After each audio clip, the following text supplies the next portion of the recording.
Hello everybody, welcome back to my channel. My name is Queenie for those who don't know me, reviewing Married at First Sight UK Season 8 Episode 1.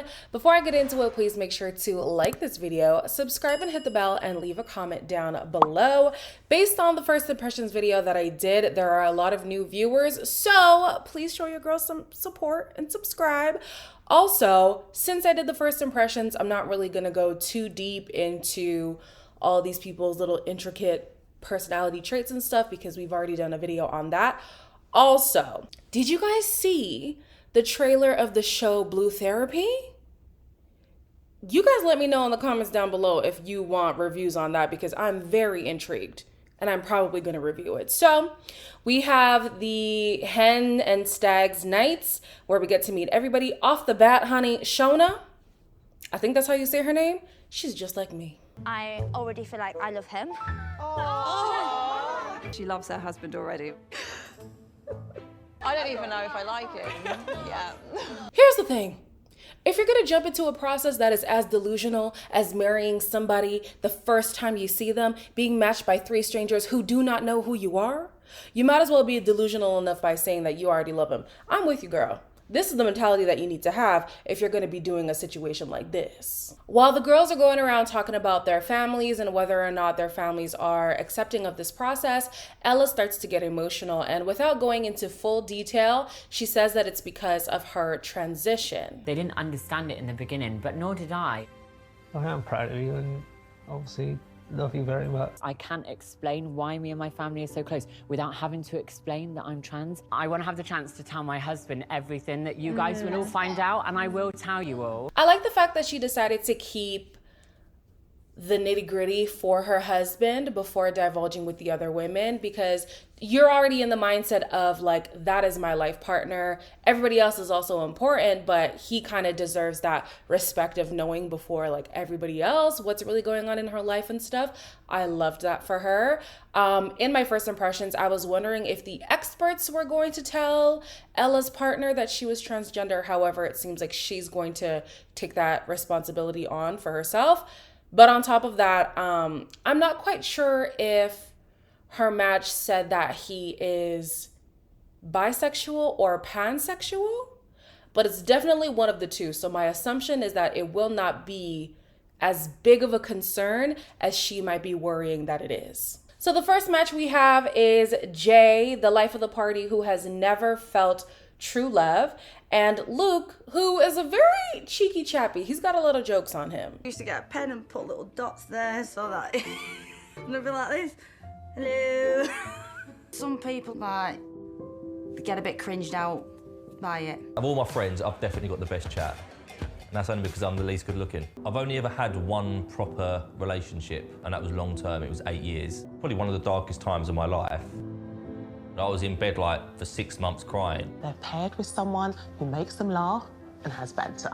Off the bat, what I'm getting with these two is it might be tough in the feelings department. She's never felt like she's truly been loved by anyone.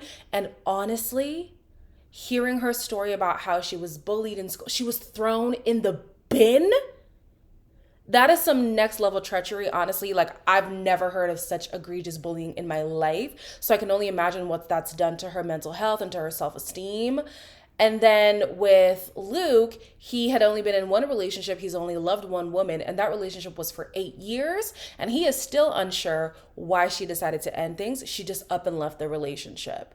They're definitely having some insecurities coming in here. And I feel like if they're not going to be forthright with those insecurities, it might fester into something bigger than what it needs to be. During the preparation for the wedding, we can see Jay really getting in her head, wondering how she's going to be perceived by her husband. I don't want him to turn around and think, no, she's not for me at all. I don't want you sitting there thinking, I'm not good enough. He will notice it, Jay.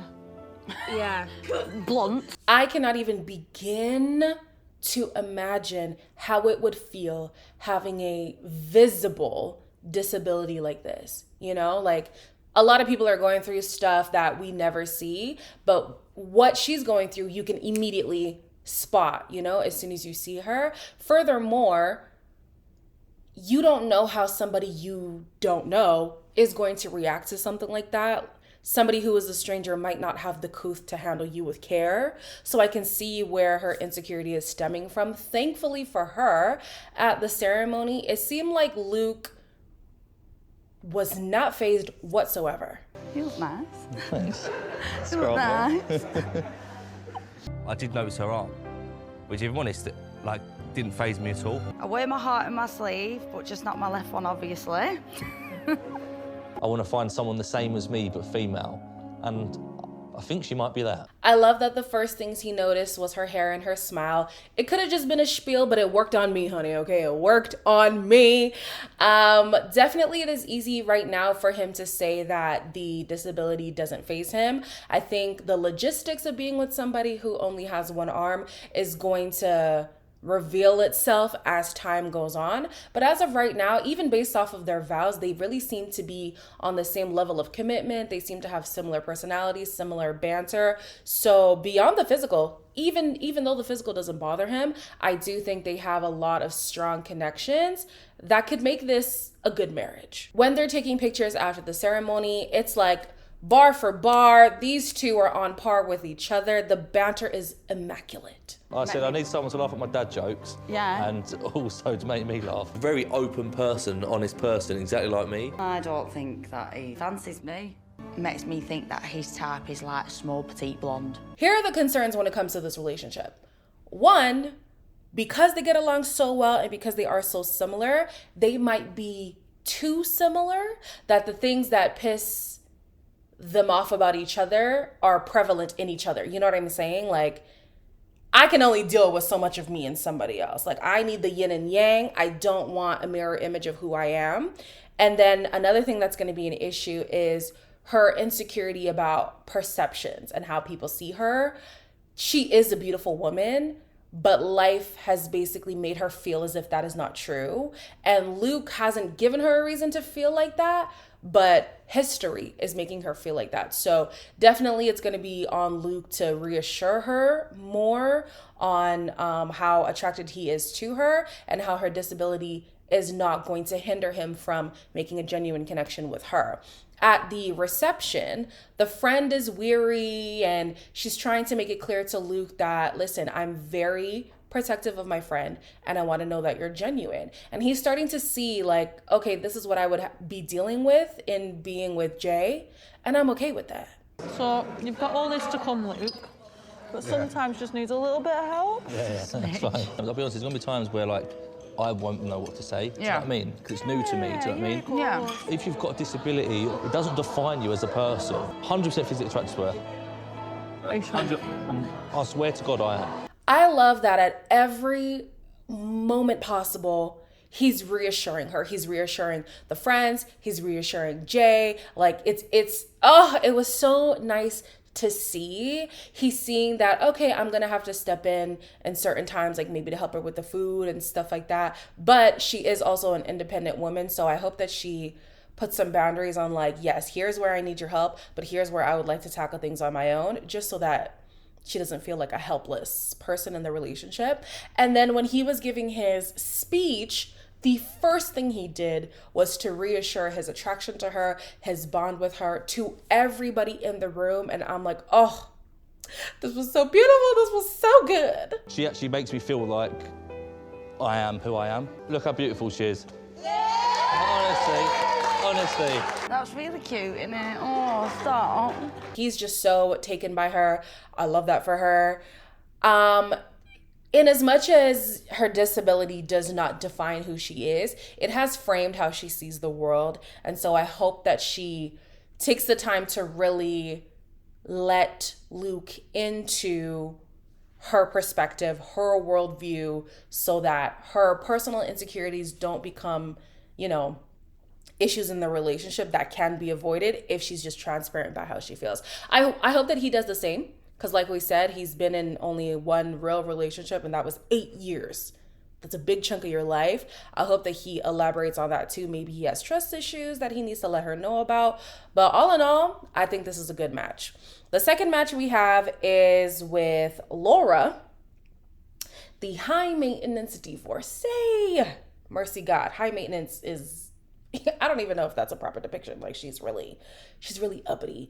And then we have Arthur, who looks, I feel like the cast photos did Arthur such a disservice. He looks so much better in motion. Trust funds aren't personalities. No, I get it. She says. I've always been quite ambitious. My dad definitely instilled that in me. I remember the day that I found out that he had cancer was the day I found out that he was going to die from cancer. I was born and raised back in Poland until the age of 16, looking after my brother at the age of 16. It made me appreciate little things in life. I started playing tennis at the age of 17 with you. Do you remember? Yeah. You took me under your wing. Arthur might not be as posh or polished, but he's got resilience and grit. I think she will really respect his resilience and his work ethic. There's a lot going on with these two. Laura was in a 4-year relationship and then got married in the pandemic. Her marriage only lasted 10 months. It was a pandemic casualty. This happened to a lot of people.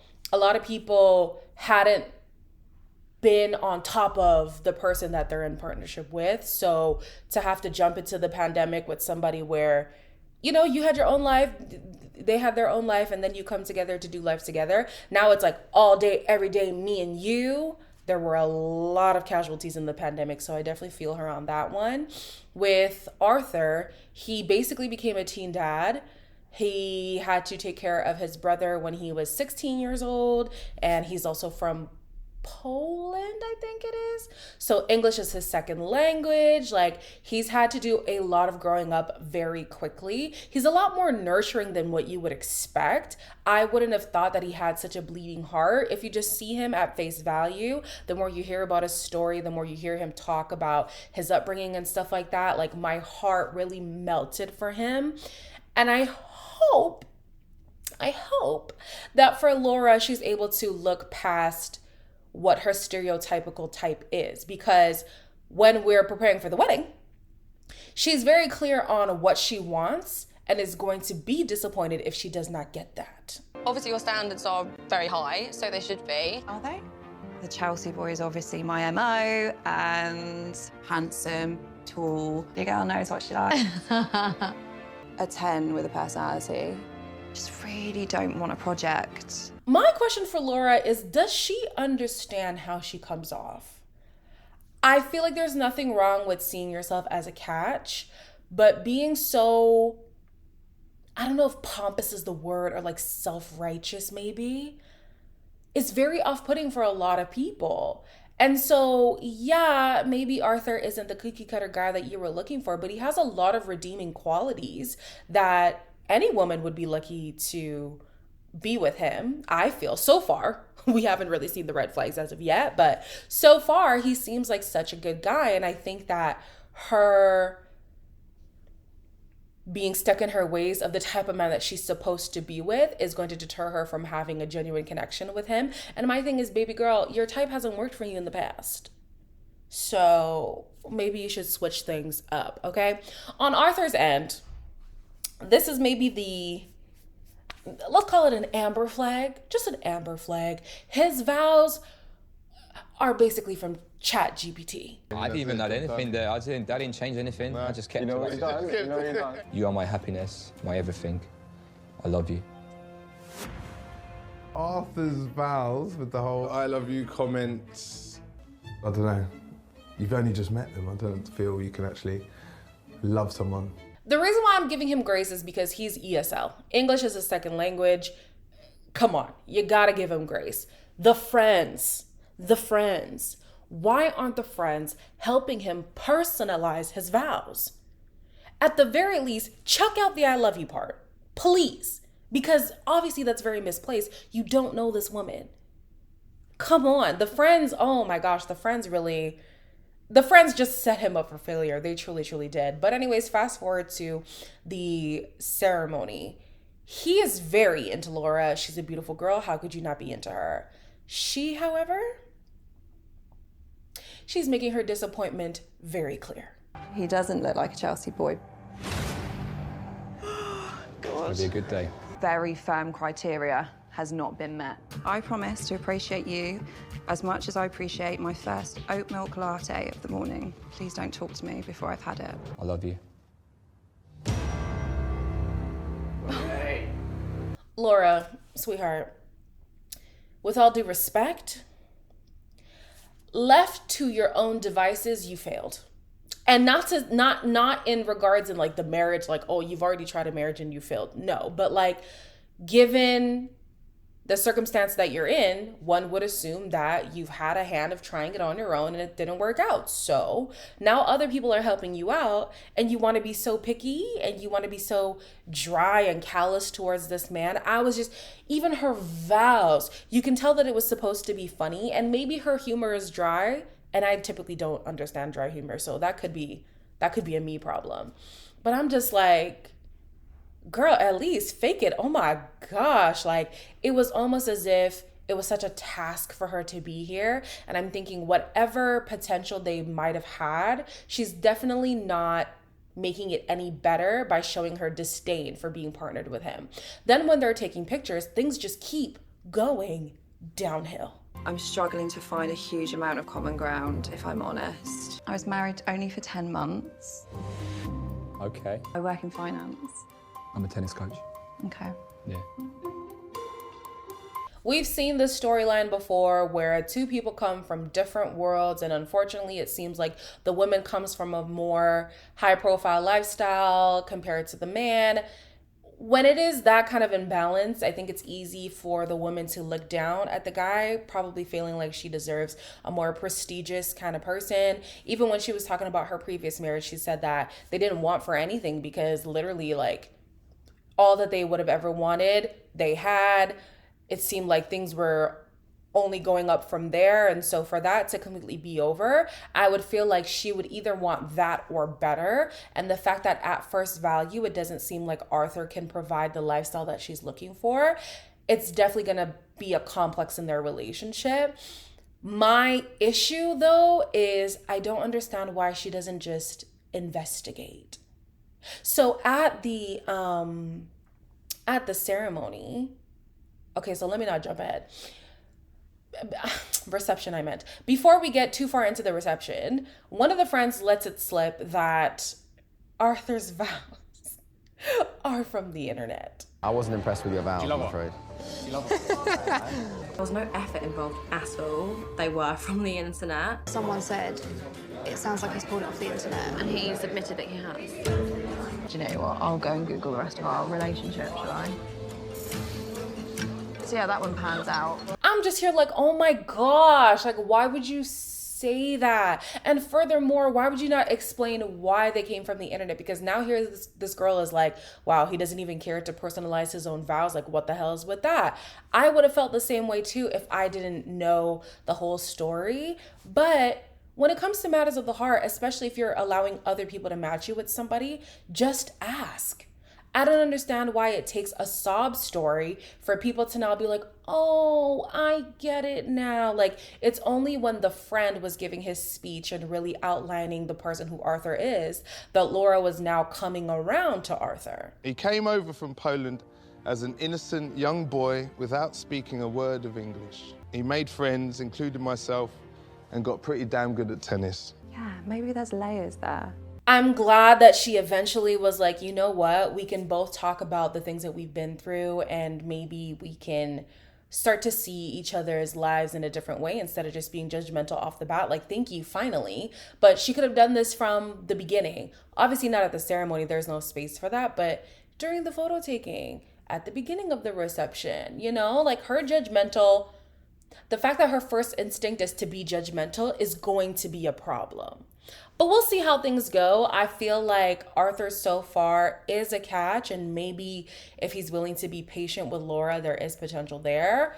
Jay and Luke, they've got my vote. They've got my vote. The only clash that I can potentially see is that they are just so similar.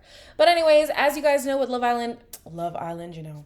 As you guys know with Married at First Sight UK, there are multiple episodes in a week, so we will be back tomorrow about the same time, I would believe. And then we'll be seeing Ella and her partner and how that whole conversation is going to go. I'm very, very intrigued. As always, please make sure to like, comment, share, and subscribe, and I'll see you in the next one.